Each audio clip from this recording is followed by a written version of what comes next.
Zoe Garbett is a member of the London Assembly, and on Thursday, the 7th of May, she is seeking to become the Mayor of Hackney. Running alongside her is 20-year-old Dylan Law. He's hoping to become a councillor. If both win their respective races, Zoe will appoint Dylan as her deputy. I spoke to Zoe last week where we discussed housing, immigration, and reform. Enjoy. Zoe, to start off, Hackney has only ever elected Labour mayors, so why should Hackney vote for a Green mayor? So this is a real exciting political moment for the Green Party. And, we're just, people are crying out for an alternative. Like I hear on the doorstep all the time that people feel really let down and fed up, whether that's people in council homes, whether that's people not being able to afford where they live, people who see their children getting excluded from school and not getting that wraparound care for their SEND children. And they're also seeing that this current Labour council is not standing up to Keir Starmer's Labour government on things like the genocide in Palestine, austerity, and other things that are impacting people here and around the world. So I think this is a real opportunity for us here in Hackney. I've got over 10 years working in the NHS and in councils. I've been elected councillor here for 4 years, working really hard in Dalston on the nighttime economy, on Ridley Road Market. Supporting people with housing repairs. And we've seen our membership increase by like 400%. People are really liking what they're hearing from Zach Polanski on a national scale. So it just feels like a real moment that people are looking for that alternative and they see those hardworking Greens locally. And yeah, they're really excited to vote for a Green mayor this time. So, of course, there's many issues in London and Hackney, but for you, from your experience, what have you found that's been the biggest issue facing Hackney? I mean, it has to be housing. I see this in my counsellor drop-in every time I hold a monthly surgery where people can come and see me. I have a family of 3 or 4, usually living in an overcrowded room or a parent sleeping on the sofa, people with damp and mold, people, kids with nowhere to do their homework, and just the kind of tension and stress and physical and mental toll that takes on a family. So whether it's people not getting those affordable homes and feeling just really frustrated that, they get told it's another kind of 10, 15 years that they'll get that council home, I think that's the top issue, that kind of affordability, but coming through housing. And obviously, as an assembly member, I then go into City Hall and I see the Labour Mayor of London and the Labour government sticking to a developer-led housing model that only benefits developers and isn't giving us those council homes that we need. We've got kind of the Labour government sticking to right to buy, so we know that we're losing council homes as well. So it's housing in all the ways it comes up, as well as with renters and people kind of moving around Hackney or being displaced from Hackney. I have a conversation a lot with people who say, well, I'm not going to be here in May because I'm going to have to, my tenancy ends and my rent's going to go up. That's pretty common too. So I think housing, or if you talk to leaseholders, who've got service charges increasing. So it's just, I think housing and affordability and people's ability to stay in Hackney is one of the top issues. Yeah, I mean, when you speak to all politicians from different political parties, often you say, what do you think the issues are? And you often get the same answer from everyone. That everyone can identify the problems. And I think even if I were to speak to like a reform candidate, they might say, yeah, housing's a big issue.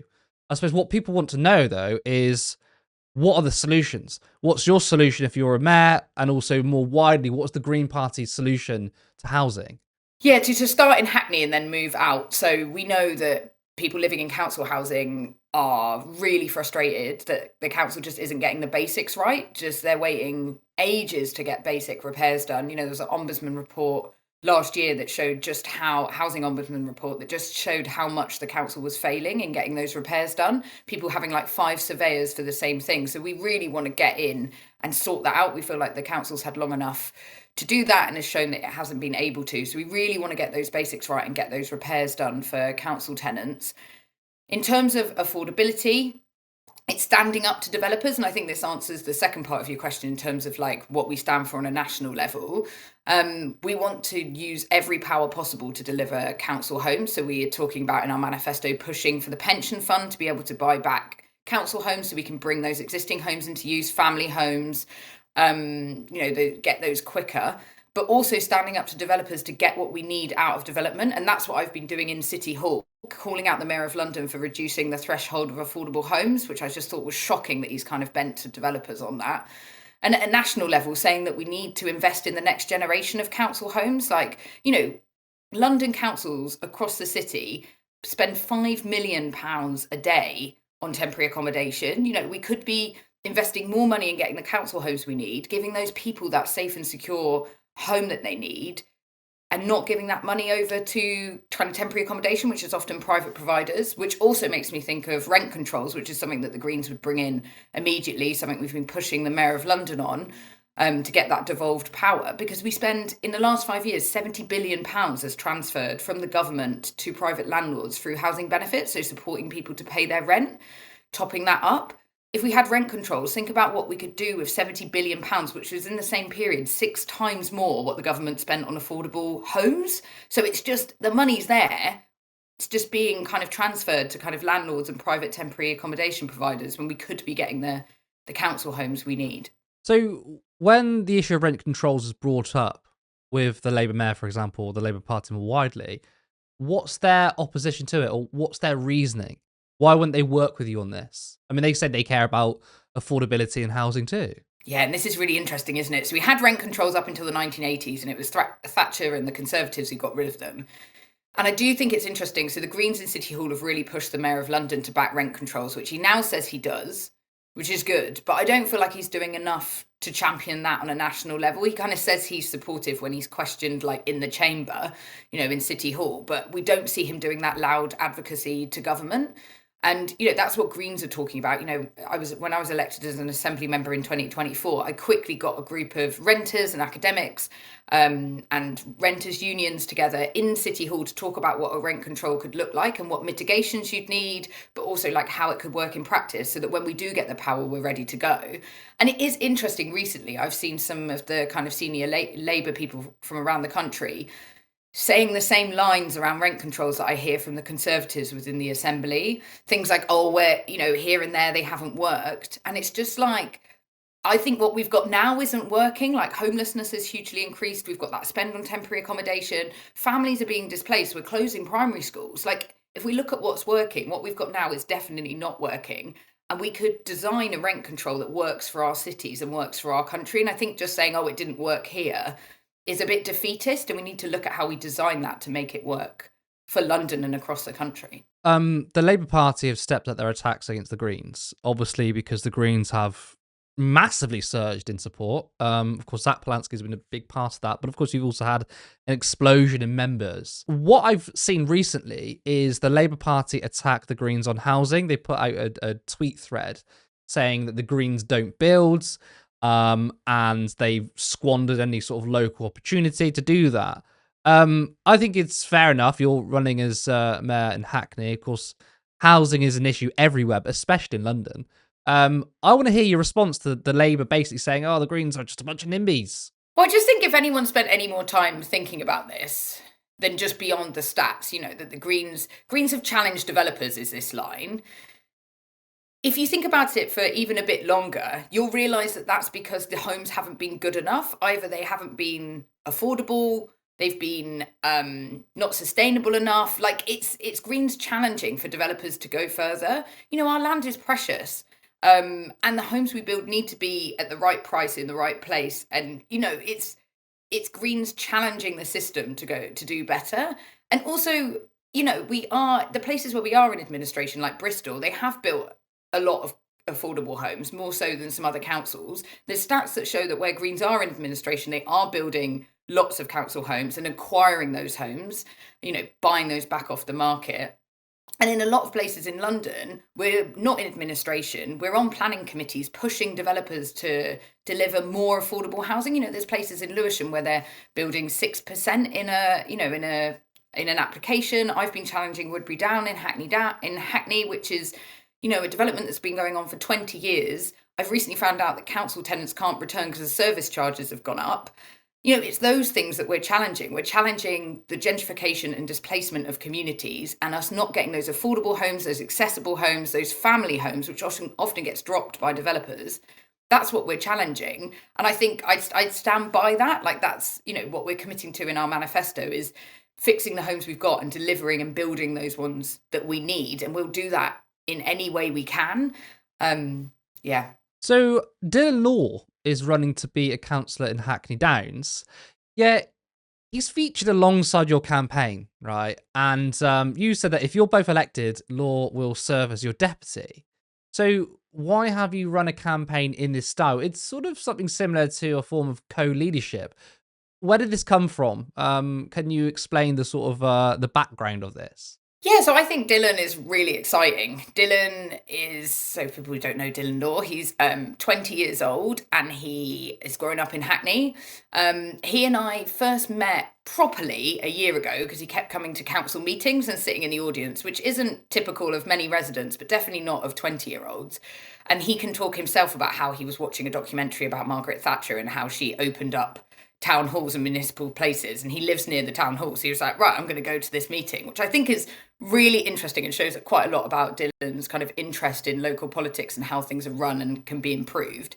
So we properly met over a year ago, but as we've discussed and spent more time together, we realised that our paths crossed about 7 or 8 years ago when I was volunteering at Hackney Quest, which is a youth organisation, and he was being supported by them. And there's an event, there's photos of an event where we're both there. So our paths have like crossed a few times in the times that I've been in Hackney.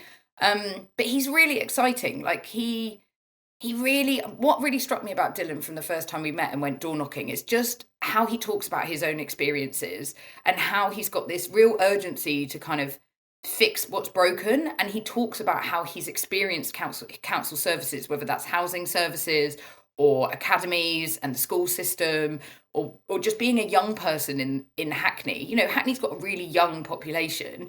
And I think we're trying to, Greens talk about how we do politics differently. And I think our support for each other within the way that we've presented ourselves in this election kind of goes towards that. You know, well, last year when we were talking about who was going to be the candidate, I think I was really excited by Dylan, and it was us just thinking about how we kind of support and platform such an exciting young politician in this campaign. And I've run to be the mayor of Hackney a couple of times, and this time has definitely been the most fun and most exciting.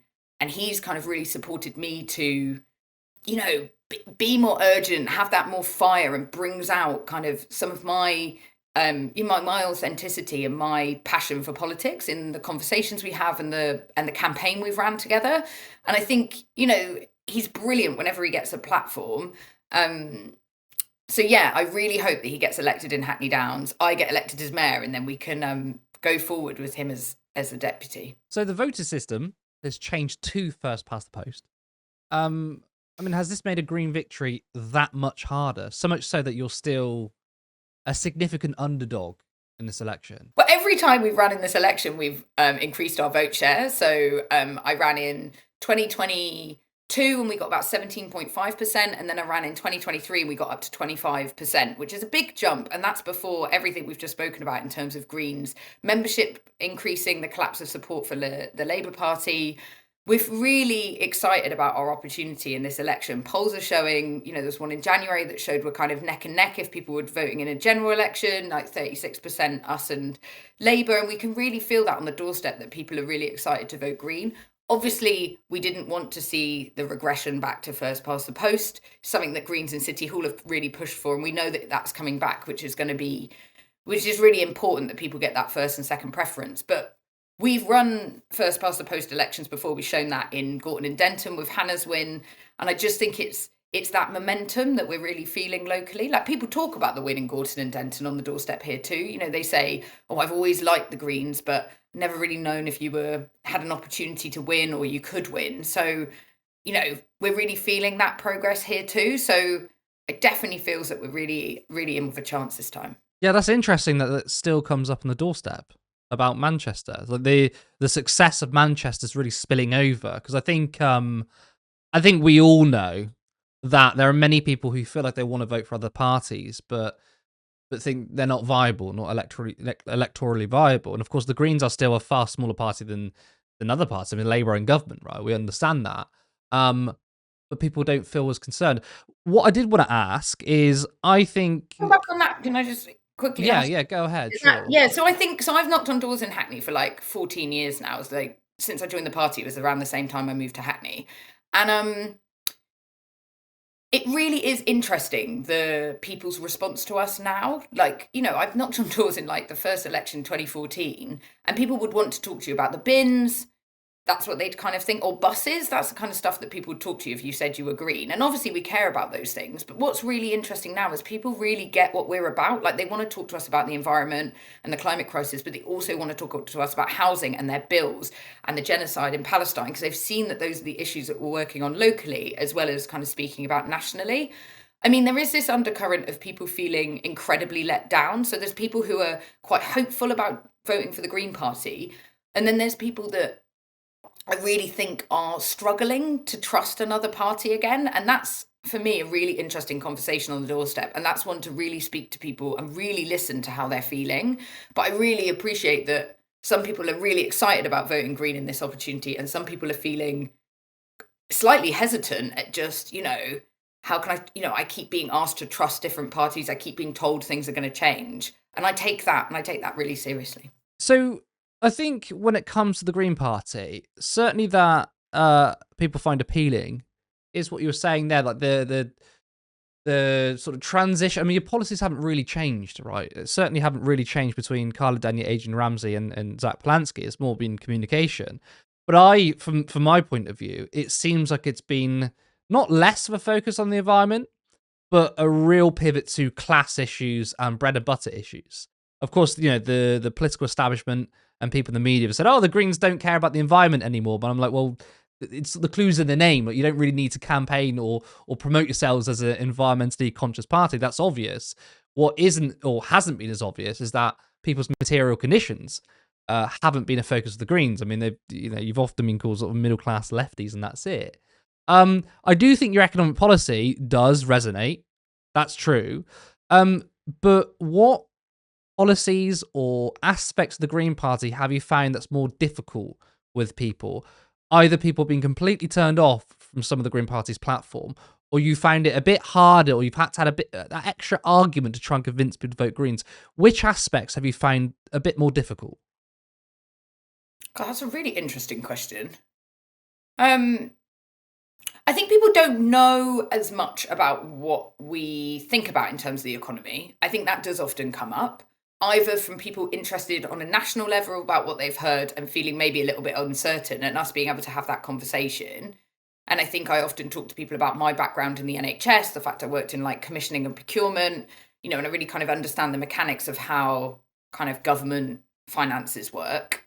And people just don't know that we do think about stuff like the high street and markets and stuff like that. We've got a commitment all around who owns Hackney. We want to like review the buildings and the land that's owned and get that back into community use. So I think when people because like you're saying, I think people now know we're really about the environment, kind of international solidarity, kind of welcoming migrants. I think that people know that they are hearing some of the kind of housing work that we do. I think in Hackney, people, because they've had elected Greens and we're really good at kind of knocking on doors, delivering leaflets, communicating people through the local papers. I think people know the range of stuff that we work on locally, but some of those national issues do come up on the doorstep. Things like NATO, especially in this moment when people are feeling really uncertain and can see that kind of instability. And yeah, I think just general trust in politicians is a hard one as well, because people can see time and time again people being let down. So I do think that is a big barrier, because you're obviously on the doorstep as a politician asking people to trust you again. So yeah, a combination of things. But I think often when we have that conversation, people do feel reassured by what they're hearing from us locally. Yeah, no, that's interesting, because I was wondering whether when you're door knocking, are national issues just as prominent or even more prominent as local ones? I appreciate that it's easier to get sucked into the national story than look at your local issues, but of course there are people who will say, I have these problems in my local area. What's it like? Do you think the national superseded the local? I think it's a combination. I do think if people are experiencing immediate injustice, that's obviously what they speak about, because we do ask, like, are there any local issues you need support with, or anything that we can help you with, or things we should be aware of in your local area? And that is housing, as we've discussed, things like immediate repairs or affordability. But people do talk about national issues, like either wanting to see solidarity from the local representatives to the national government on things like ending our complicity in the genocide in Palestine through kind of divestment of pension funds. Like we have a local organisation called Hackney Votes for Palestine who are doing a lot to kind of leaflet and door knock in local areas to let people know about voting records and what's been happening locally in the council around the lack of divestment or like pushing on the national government. So that, that does come up a lot. People often talk about housing as well as national issues. And yeah, some people are bringing up kind of instability globally, either Trump or NATO or national security, but not as much. Palestine and kind of the divestment of pension funds comes up a lot more, but in line with local issues. And I think people do that because they want to see action locally and people getting things right in their local area, but they also want to see their local politician standing up to the government. And that's what I'm talking about. I think a Green mayor in Hackney standing up to the Mayor of London and the government in this moment would be really powerful. Yeah, I mean, it's kind of difficult to separate the two. You might be like, oh, the Labour Party might have this good policy in the local issues, but like, you also, I mean, from my personal view, I also cannot lend my vote to Labour given what they've done on the national stage, right? Do you know what I mean? And the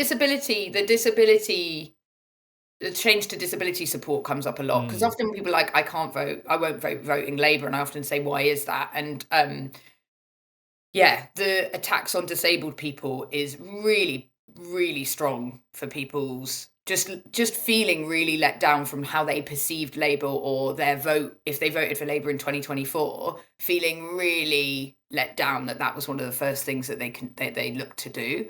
And that's quite an emotional thing, obviously sometimes quite personal for people as well, either a sibling or being personally impacted.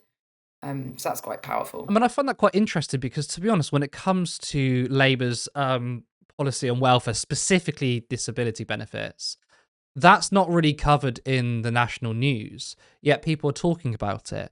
Are you finding that people are bypassing? I mean, we know the legacy media and newspapers are dying. That's obviously true. Are you finding that people on the doorstep are completely bypassing legacy media and you're having conversations again about disability cuts, which the mainstream media are not talking about? Yeah, I hadn't thought of it like that. I think it's just it sounds to me like it just really personally resonated with people because they've been like personally impacted. But I do agree there probably is a range of where people are getting their news or information from, the groups that people follow or individuals who are advocating and talking about specific issues. Obviously, that's true for our trans community as well and our LGBTIQA plus community who are always under attack. And, there's a very strong community of people who support each other. So I think people have been personally impacted and are feeling that as a personal personal impact, and that's kind of influencing what they're thinking. So I want to talk about reform. Reform in London, people would say that's kind of an oxymoron. Reform will get rural communities, not necessarily cities. Of course, a lot of the support's come from the Conservatives. Yet, Reform have actually had a surge in support in London. I appreciate it's maybe on the outskirts of it. Obviously, you've brushed shoulders with Reform people, and you can tell me about that in a second. What is it you think about in London, which you think Reform have maybe captured? Yeah, so I think this is a really chaotic political moment for London. Obviously, London has seen huge far right kind of marches and has been a site of some of the kind of bigger scale far right activity, whether that's trying to march in Whitechapel or the big Tommy Robinson marches that go through the centre of the city. So I definitely feel like London, because of it being the capital and the size of London, has seen a lot of that kind of aggression and the far right noise over the last couple of years. Definitely in outer London, you can feel that that's where Reform are focusing. Obviously, on the Assembly, we've got 2 out of 25 of the Assembly members who hold the Mayor of London to account are Reform. One was voted in on the proportional system, and another one was a Conservative who defected, who represents one of the outer constituencies. And they have been pushing similar national policies, like very anti climate crisis, very anti migration. Quite divisive politics. In Hackney, we've seen that they've got the lowest number of councillors standing, only 20 out of 57 seats. Still quite a lot, I think. And they are standing a Mayor of Hackney candidate, someone I haven't come across yet. They weren't at the hustings last week. And people are talking. So on the doorstep for me, it doesn't come up all the time. If it does come up in Hackney, it's people saying that they've tried to vote Labour, they've tried to vote Green, and they feel fed up, so they want to vote Reform. And I think that's the conversation we have, is around the fact that we've been in opposition, we're frustrated too, here's other things we'd like to address. And often people do come around and see that, we are offering an alternative and are viable and can win here. But it needs that conversation, because often people are just really frustrated that they've, wanted to see change in their local community, or they're let down by politicians, and they do see Reform as that alternative. But it's not common. But I don't know if people just aren't answering the door to us. So I know that we obviously have a biased sample of people who choose to speak to us if they see us through their window or through their door. So, but in Hackney, it's not. I'm going to be interested to see, and their pitch, as a mayoral candidate, has been very their national picture, and around council debt, but not really clear what they're going to do about that. Yeah, I think Reform have been quite national in terms of wherever they field candidates. Matt Goodwin was talking about how, a vote for Reform would kick out Keir Starmer. It's like, well, Keir Starmer's not running in that seat. Like that. You mentioned about how Reform, pushing the sort of anti-climate policies. Now, if you look at the mainstream media or the corporate media and, Reform politicians, they're pushing this idea of net stupid zero, and that, caring about the environment and having a green energy policy is bad for working class people.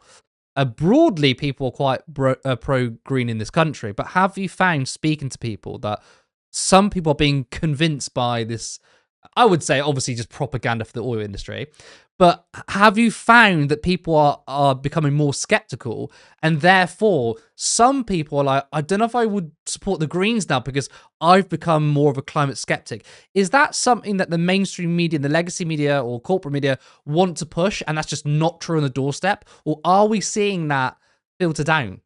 So I think you're totally right there in the fact that we know how Reform are funded from the oil and gas industries, and who have complete vested interests in the policies they push. And obviously, as Greens, we talk about the climate embedded across everything. So we talk about fixing people's homes to bring their bills down, so they've got cheaper bills, but also we know it's using less energy. So we've kind of embedded, and that's the way I think about the climate. Like, it's just throughout everything we do. In this conversation, I've talked about buying back homes that already exist. I've talked about, it's just kind of embedded in the way that we think about things. Our transport policy, it's just kind of embedded in what we do. I don't know, it's not something I've heard on the doorstep or with community groups in Hackney. It's more, I think that's more in the media and people trying to push this climate crisis agenda. But I think people locally really can see that there's a climate crisis and that we're in really difficult situations. I think anything from the weather that we're experiencing, anyone who's involved in any kind of community gardening, anyone who tries to get around the city. I think we're seeing the gas and oil crisis nationally, and that conversation about energy independence, I think people are concerned about. So I think it's kind of seeming quite out of touch, because I think people can see and feel that we're in a climate crisis, and want to see action on that. And I think we are getting through that doesn't have to come at the cost of things that we also want, like secure housing. Yeah, Twitter isn't real life. Would you be surprised? But that's true, of course. I think one of the effective stories the Green Party has put forward is looking at climate change through the lens of the economy and jobs. How doing something about the climate is not in opposition to people's material conditions. It's one and the same, and I think that's a really important story to say. Yeah, and also, like, I was in the NHS for 10 years, and the Yeah. job I did towards the end was all around the NHS Green Plan, and spent a lot of my time convincing kind of senior commissioners, because the NHS staff get it, But, like the health, the climate crisis is a health crisis. Like, it's going to increase the amount of disease and how we kind of contract disease. We know that in extreme heat and extreme cold leads to excess deaths. So, there's parts of the system that are really understanding it. So we were kind of decarbonising the NHS estate, linked to the fact that we care about health inequalities. And I think that's the way the Greens do things. So it's those kind of spaces that I think are really interesting when you think about what the aim of the NHS is to protect life and keep people well. And we can do that by addressing the climate crisis, and institutions like that have a responsibility. So sticking with like national politics, because obviously again it ultimately comes up, has immigration been a big issue on the doorstep? Immigration comes up more within the community groups that I spend time with, who are concerned about some of the really regressive, hostile policies and the uncertainty that are coming out through the national government. Obviously, 1.3 million people being put into uncertainty in the latest round of hostile policies coming out from this government has resonated with people here. I get emailed about it more than it comes up on the doorstep, I guess, with people saying, I'm really concerned about indefinite leave to remain changes, or my family, or, I'm feeling increasingly hostile for people. We're committing locally in our manifesto to doing as much as we can to provide kind of advice and support, training up volunteers to make sure that people know that they get as much support as possible from us here in Hackney. So it comes up like that. And sometimes it does come up in people concerned about immigration and some of the right-wing lies that you get and the myths that are told, like things like about immigrants causing, crime and things like that, which I think are quite easy to challenge when you can explain what's actually happening. And also that pivot on to speaking about the fact that our public services have been so decimated. So it's not an immigration problem. It's to do with kind of the government not investing in public services, in the NHS and things like that. So it comes up sometimes, but not, more so from community groups who are concerned about the impacts, and on the doorstep sometimes, but I'd say rarely. That's really interesting and your answer is interesting, because when I asked you, does immigration come up? And the first thing you said was people are concerned about the current immigration policy. It's like too right wing. I was asking you, assuming you're going to answer about, people who are concerned about high levels of immigration, but your first answer was something else. And this is probably something that doesn't get talked about, because of course, when the topic of immigration comes up, it's always through the lens of there's a problem with immigration. It's too high, for example. Yeah, actually, are you finding that, what isn't getting reported on is that people are concerned about immigration, but on the other side, that they're worried about, like, again, indefinite leave to remain, and they're worried that the Labour government's immigration policy is too harsh? Yeah, absolutely. I don't think that's the story that's told. And I think it's the part of being oppressed, isn't it, in a hostile environment, is that people probably are too scared to be talking out about it, or spending lots of the community groups I speak to are so stretched that they're spending all their time supporting people, providing reassurance, helping people with applications. They're not doing that outward advocacy. They don't have time to be, shouting out on social media because they're spending all their time supporting people in the community. I've spent a lot of time with people from the Latin American community who are just doing that, like supporting each other and are in spaces, sharing information, making sure that everyone knows what's really happening. So I don't think that is being spoken about enough at all. Zoe, thank you so much for coming on. Good luck on the campaign. Is there a quick final message you want to speak to Hackney residents? I just think this is a really exciting moment. And if people have seen us out and about on the doorstep, we're really grateful for all the time people have spent speaking with us. We've got our manifesto packed full of ideas about how we're going to fix the basics, get things fix what's broken, and make Hackney as much as we can a place that people can afford to stay. And I'm really excited about this opportunity. We've got an amazing team, and I'm just really excited about what happens on the 7th of May.